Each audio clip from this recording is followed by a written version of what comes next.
am I standing in the middle of a green field wearing a green t-shirt on a sunny day like this? Well, it's all about what's in this little box right here. Today we're going to be installing the Schneider Wiser Smart Thermostat. It's one that I've never fitted before, so I'm looking forward to seeing what's inside this smart little box. If you enjoy our videos, as always, don't forget to hit a thumbs up, subscribe if you haven't done so already, and share it out. Let's get into the video. This is the Wiser Smart Thermostat. Drayton is a brand of Schneider, and this is packed full of amazing features that I want to share with you because it will enable you to make your house heating smarter, save energy, and be much more flexible when it comes to controlling your heating. So I'm going to unbox this for you, proudly wearing my Schneider t-shirt today. In here we've got this little box of tricks. So this is the sort of brain that you put in your room and you tell it what temperature you want it to go to. And this is just wireless, battery powered, so that can go pretty much anywhere you want, which is great. It's more flexible than just old traditional rotary thermostats where they're usually hardwired and they're fixed to the wall somewhere and you can't change the location. So that's already quite cool. And it's got these little legs, so you can either wall mount it or you can kind of like just stand it up on your table or something like that. So that's pretty cool. Inside here it comes with batteries, and I'm always a fan of products where they give you the batteries because batteries not included is a recipe for customer service complaints. And then here, yeah, this is the little feet that I was telling you about. So what we can do with that is just clip it in. Yeah, there we go. It's a little feet. So that's nice. Instructions, quick start guide, and then this is the real brain, the real nerve center of the installation. What this does is does your actual switching. So this is the box where the wires connect to. This is the actual place where the wires connect. And this is quite clever because that is the same shape and layout as your standard central heating programmer. So most of them have this exact same setup. That is like a universal backplate. The numbering and the location of the wires is pretty universal as well. So essentially you can just mount this straight on to your existing central heating programmer base plate if it definitely matches with this, which most of them will do. So that is a massive time saver and a way to make your central heating system smart without doing lots of complicated wiring, which I really love. That's pretty much it really. You've got a setup button, a hot water button, and a heating button. So depending on what type of system you've got, you can control your hot water and heating separately. Here, this is my house. I've got a combi boiler. My heating is separate to the hot water, but the hot water just works when you turn the tap on. So we're just going to be programming the heating today. And we're going to just get this set up, connect it up, and show you how it works. So I hope you enjoy. Let's get into it. Welcome to my little cupboard, the cupboard of joy. As all electricians love working in cupboards, I hope you'll enjoy joining me in this little cupboard today. What I wanted to say as I fit this really is why you as an electrician should know about this product. Because this is going to make your life so much easier, and I'll tell you why in a minute. But let me explain the existing setup. So at the moment, as you probably know, I've fitted a lot of Nest thermostats in the past, and I actually have a Nest thermostat here in my house already. So before this, I just had one of these traditional thermostats with a programmer, but that got ripped out when I first moved in and I put a Nest thermostat in. But to be honest, it's been doing my head in a little bit lately. It keeps turning the heating on. Like a day like today, right, it's 26 degrees. But for some reason, it will turn the heating on in the middle of the day when you're like, I'm already boiling hot. So that sort of annoyed me, and Schneider told me about this and I was like, you know what, let me try something new. So I'm looking forward to seeing what this is all about. Here we've got our isolator switch for our central heating, so I'm going to turn that off. That should safely isolate this, but of course, as always, we will do safe isolation procedure. So just going to make sure that everything's dead before I start working on it. So I'll just test my tester. Yep, it's live. and now it's dead. So that's all good. So in a traditional setup, as I mentioned in the little intro, you basically have something that's almost identical to this, right? And any electricians out there, you will know, let me know in the comments, how many hundreds of these have you fitted in the past. The traditional central heating programmer, probably it's like a Honeywell one or something, or a Drayton one actually. Basically it's just, it's a box that looks very similar to this, but this one has no screen or anything, it just has buttons. The original traditional ones had a screen and they had like little sliders so that you could program the central heating to come on at a certain time, go off at a certain time, and then based on the wired room thermostat temperature, if the programmer was set to turn your heating on between those times and the thermostat was calling for heat, it would turn the central heating on. Quite a sort of a rudimentary system, not very flexible, and of course not smart controlled. If you ever wanted to change the programming, you'd have to come to the programmer and go through all these things, pressing all these buttons to change the program. And a lot of householders, to be honest, they just didn't understand how to program it. So they'd end up just turning it on all the time on like run or override, and essentially just controlling the heating by turning the thermostat up and down, which is quite wasteful really, because you can end up using the heating a lot when it's not really needed. So that's where these smart thermostats come in. There's a lot of regulations now to do with energy efficiency in homes, especially new homes, but often older homes as well, to try and make their energy performance rating better. And one way that you can do that is by installing a smart thermostat, which enables you to have much more flexible control over the central heating in somebody's house. Now, if you are like me and you're an electrician, not all electricians understand central heating systems, let's face it. They can be complicated. Central heating wiring, you know, S-plan, Y-plan, all the various types of systems, they're quite complicated. So like even for me, as somebody who's done a lot of smart thermostats, like the Nest ones, for example, in the past, I still come across central heating systems that make me scratch my head and sort of give me a bit of a headache trying to puzzle out the way that they're all wired and stuff. And in order to fit one of these, you really need to understand how central heating wiring systems work, because you've got to reconfigure a lot of the wiring in order to make the system work. But guess what? With this, you don't. With this, you literally just fit it on the existing base plate for the existing programmer. So essentially, you take the old programmer off, you pop the new one on, and that's it. Setup is super easy. It's all done wirelessly. That will make your life so much easier as an electrician. And that's one of the things that I think is an absolute game changer about this product, because the way it's designed to be able to just be a straight swap in a lot of situations without having a headache trying to figure out all the central heating wiring. So obviously this isn't a traditional setup. We're ripping out the Nest and we're putting the Schneider Wiser heat system in. But just so that you guys know, in a lot of cases it would literally be take the old one off and put the new one on, and that is amazing. So enough of me waffling on. What I'm going to do is take this off the wall, and what I always advise if you're removing an old heating programmer or thermostat is always take a picture of it first, so that you know how it was wired up. And the other thing you should always do as well, which obviously I've done here because it's my house, is check that the existing central heating system and hot water system are actually working before you start messing around with anything. Because if you don't do that and you find something later doesn't work, you might have the question in your mind, but did it actually work properly before? It might not work properly before. So you've just got to do those quick checks before you get stuck in. I've taken my photos. I know my existing heating system is working. So let's jump in and start disconnecting some of these wires. And it's very simple in this setup because we've just got live and neutral in, and then we've got essentially live and switch line out. So we've only got 4 connections to deal with because, as I say, it's a combi boiler. So this essentially acts like a switch which sends power through to kick in the boiler to start sending hot water around the system.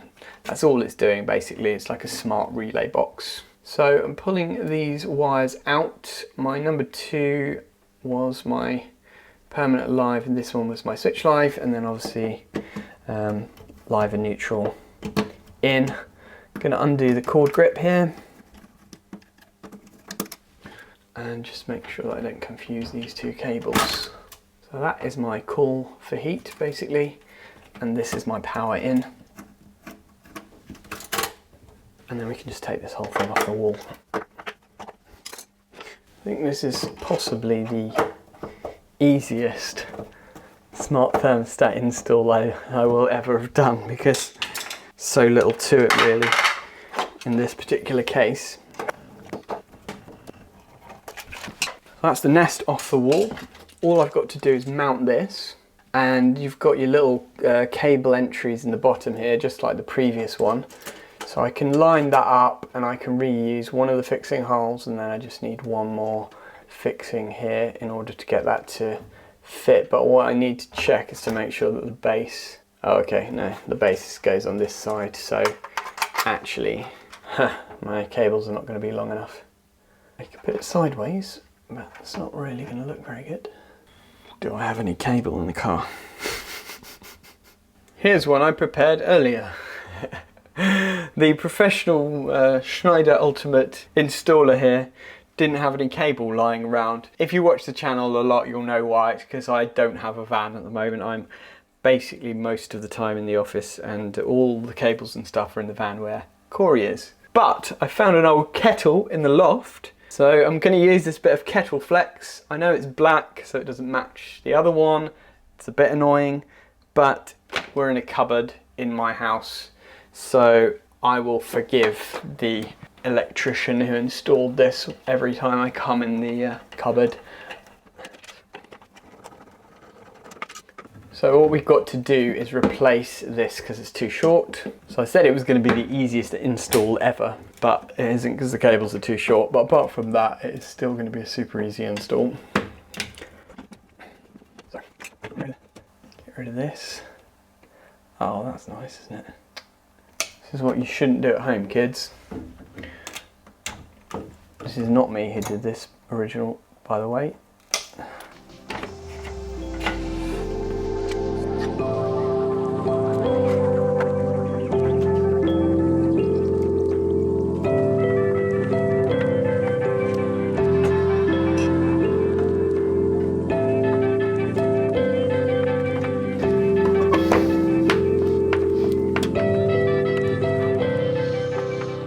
Right, so now we've got the base plate mounted onto the wall, what we need to do is figure out where to take our incoming cables in.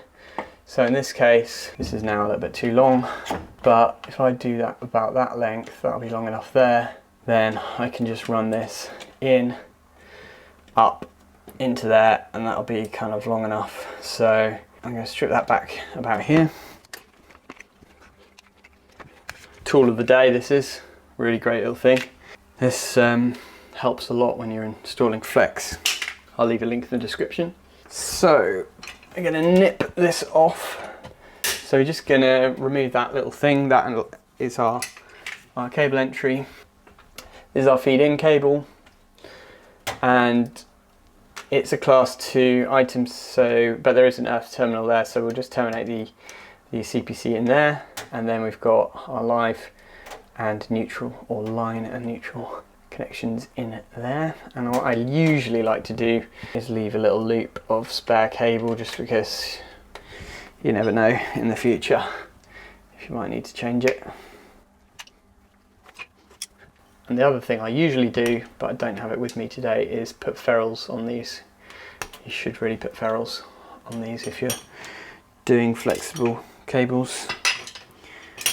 But my ferrule kit is not here. So what I do, if I don't have ferrules, I just give these a little twist, and that helps them to stay together, at least.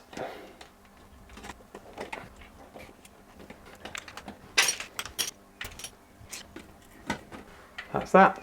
Main, live and neutral in. I'm going to do this last because it's safer. This one will just go in there, and that's pretty much the perfect length already anyway. That'll go in like that. And we just need to know which terminals are which is where our little diagram here on the back comes in handy. hot water we're not using, so 1 and 3 is hot water off, hot water on. So 2 and 4 are central heating. So we just want, actually we want this as our permanent live in with our other permanent live, and then we want this, our central heating on, in terminal 4. Terminal 4 is not an airport reference, by the way. And I'm going to put a little bit of brown sleeving just to identify this as a live conductor. There we go.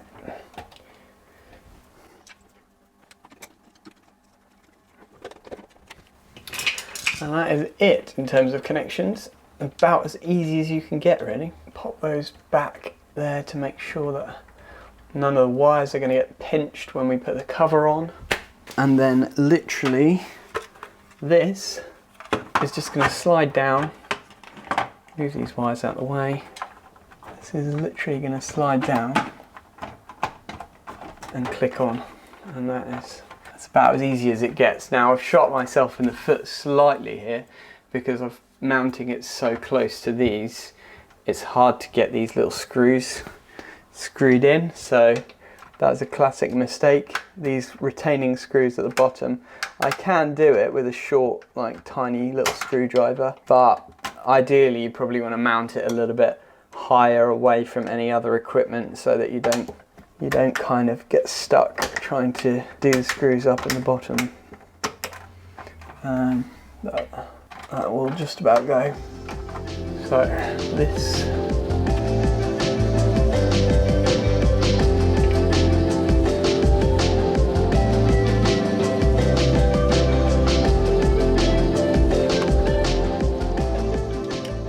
Let me know in the comments, dear viewers, which way do you do your screws? Do you have the little line in the screw? Do you have it vertical or horizontal? I have a little bit of an OCD thing about it that I have to have them vertical, so I end up going around my house straightening them all up so that they're all vertical. But some people swear by horizontal screws.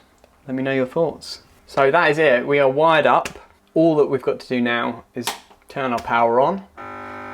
Set up hot water and heating buttons have come on, and this is where the quick start guide comes in.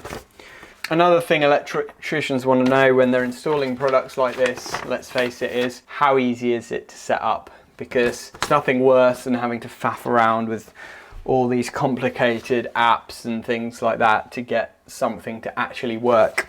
So I'm going to run through this with you, but it's super easy. You're going to love it.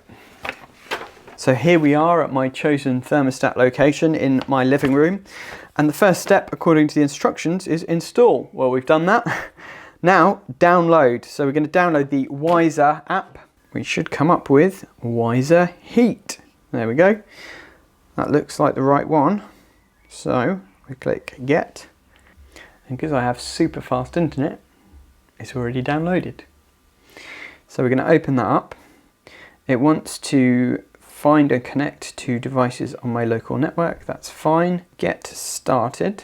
So we've got a Wiser Hub R, I believe. I'm going to do Wiser Hub R. Press the setup button once. When the setup LED is flashing green, press next. So let me go and do that. Flashing green. Okay. So we are flashing green. Next, you will now connect your smartphone to a temporary wireless network created by your hub. Open Wi-Fi settings. So we do that. Wi-Fi, and we should have a temporary Wi-Fi network that has been created by our hub. So we found the Wi-Fi network. We just had to go a little bit closer to it, and then we got connected. We're now connected to our hub. Boom. Done. We don't have any radiator thermostats to add, but that's something cool that you can do, is that you can change the thermostatic radiator valves over to smart ones, and then you can essentially control every single room in your house as a different zone, which I definitely want to try at some point in the future. Maybe a follow-up video there. So we've got our confirmation email. Click confirm. Account verified.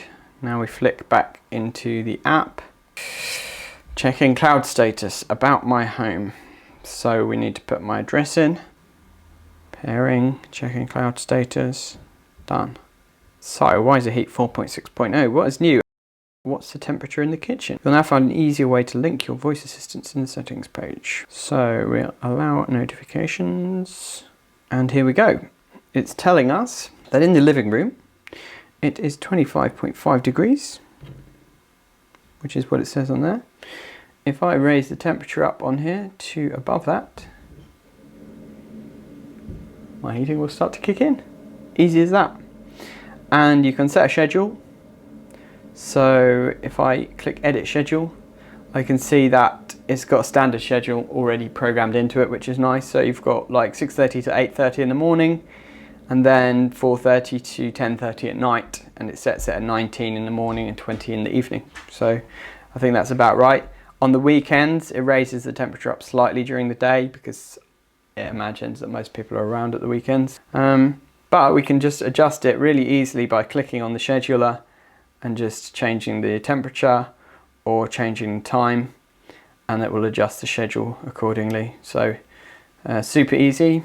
We don't have hot water in this situation, but if you did, you can program that exactly the same as if you would program your heating.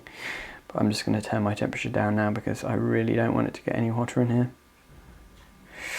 What else have we got in here? Away mode. So if we go away, we can set it onto away mode, and that'll just turn the heating off while we're away, which is really nice. Turn it back on again. We can boost, so if we wanted to boost everything, turn the heating and hot water on, we can do that, and then we can cancel those overrides as well. We can look at our schedules, and then this leaf button gives you your insights. So you've got insights into how much heating you used over a certain amount of time, and I guess that'll build up some kind of data over a few weeks once you've started to use it regularly. So that's it, we're all set up. It was super simple, and listen to this. What temperature is it in the living room?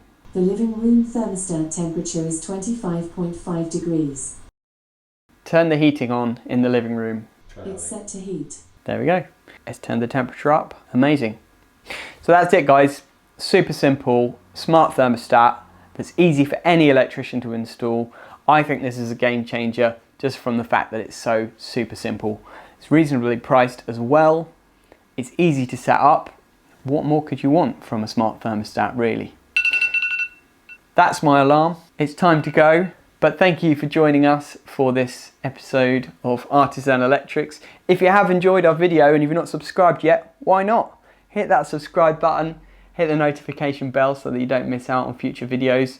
And if you liked the video, then if you leave us a thumbs up, it really helps the channel to grow. And head to the link in the description where you can find out all about this Schneider Wiser heat system. It really is a clever system, and you can purchase one in the link below. Thanks for watching and have a great day.